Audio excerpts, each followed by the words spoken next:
We were able to kind of dodge our minders and sneak into some of the villages and actually see these atrocities, patients who'd run out of the hospitals, that were shot up with birdshot, ambulance drivers who were beaten. And as we were heading back out of these villages, we were violently detained by security forces in Bahrain, about 20 masked men with machine guns, who then tried to erase all the video that they found. And luckily, my female producer and I were able to hide some discs in our bras, and we were able to actually get out of the country with this content. So you can imagine Bahrain's surprise when we got back to the U.S. and this content was airing on CNN. And right after that is when the phone calls started coming into the network complaining about me.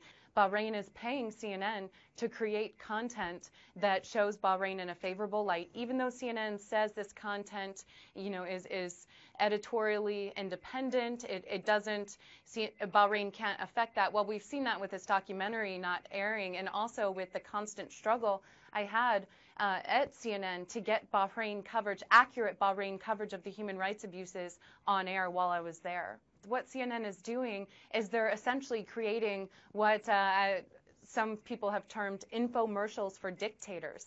And that's this sponsored content that they're airing on CNN International that's actually being paid for by regimes and governments. I mean, this violates every principle of journalistic ethics, because we're supposed to be watchdogs on these governments. We're not supposed to allow them to be paying customers as journalists.